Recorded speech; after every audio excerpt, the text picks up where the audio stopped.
Okay, so today, although it's the same day, I recorded a different video. Don't judge me. Don't judge me.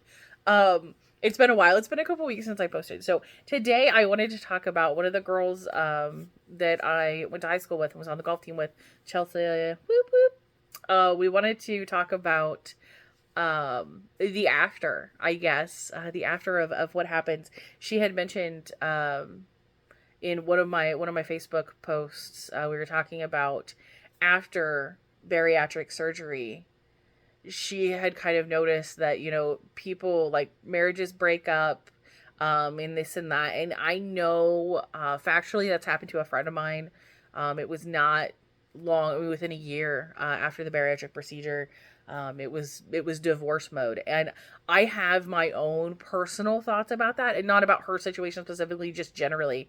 Um, and I think only, and again, these are my personal thoughts. So everyone else could have different thoughts, and that's totally fine. I encourage a conversation around it. I think that for me personally, so I went through my first marriage and I was divorced. Once I was divorced, I was I was very emotional about it. Even though I was the one that wanted the divorce, it was, am I making the right choice? Am I making the right decision? Did I just screw up my entire life by getting divorced? Is this something that I want to do? Is it not something that I want to do? Is anyone going to be like, oh yeah, I want to date this girl because she's 23 and divorced already? Who even is that girl? Like, what? Like, I mean, I was very concerned that I was not going to be marketable, if you will, as a single lady at the time. So I had a lot of stress. I was working night shift at the time.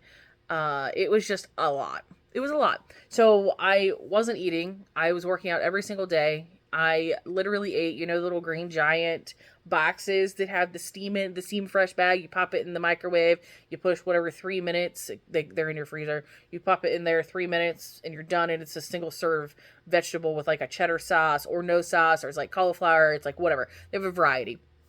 I was eating one of those uh, in the evening around about 11:30 at night before I sat desk at midnight.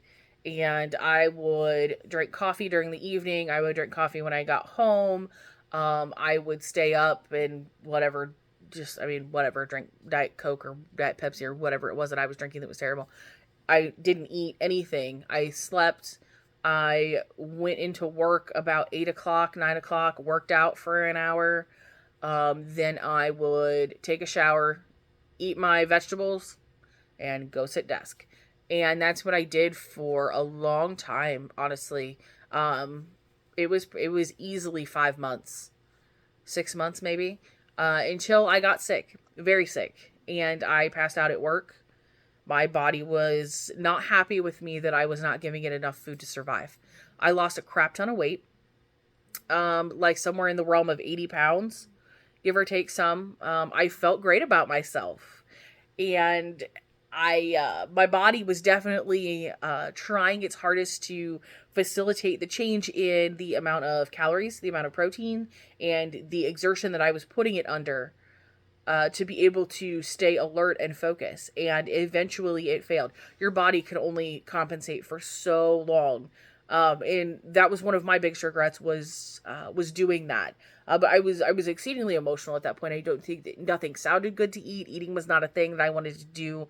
And I had the psychological detriment of, I don't know that I deserve this. But my psychological problems is for another day.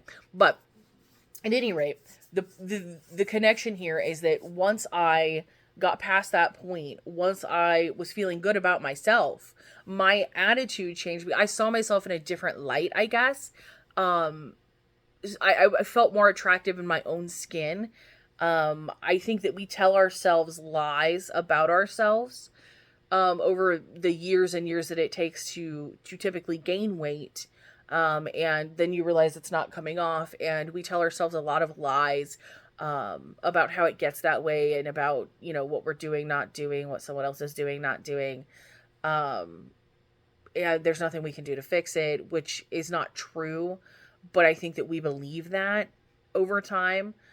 And then eventually we just come to a point where we're just not satisfied with the people that we are looking in the mirror.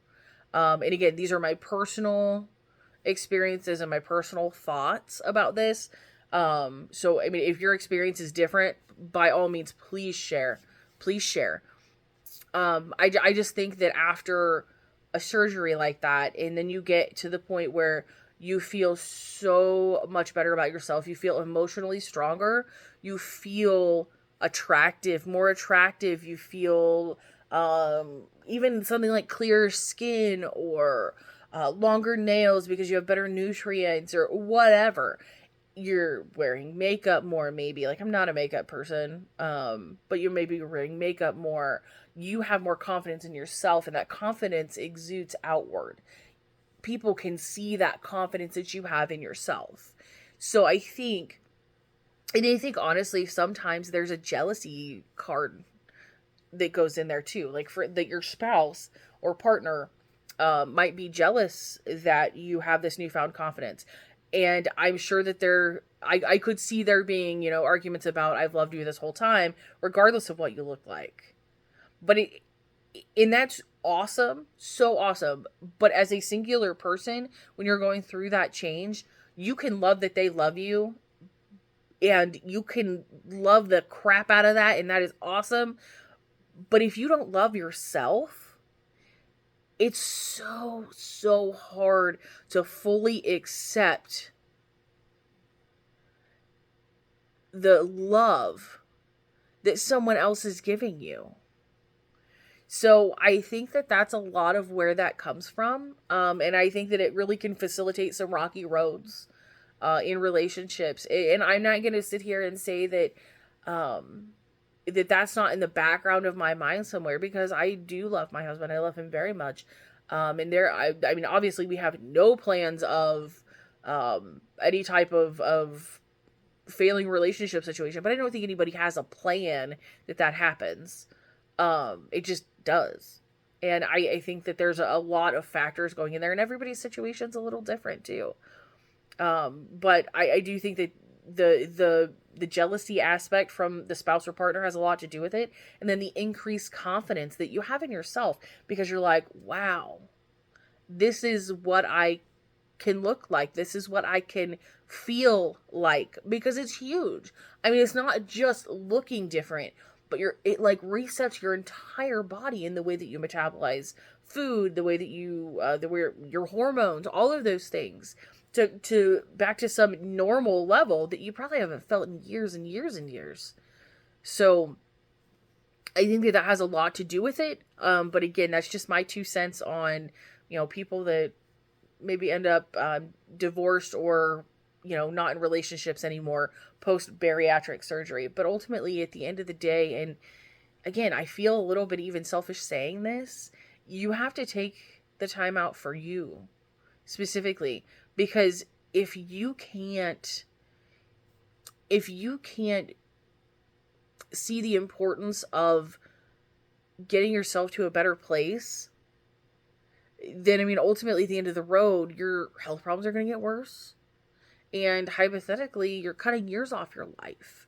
And that's huge. That's huge.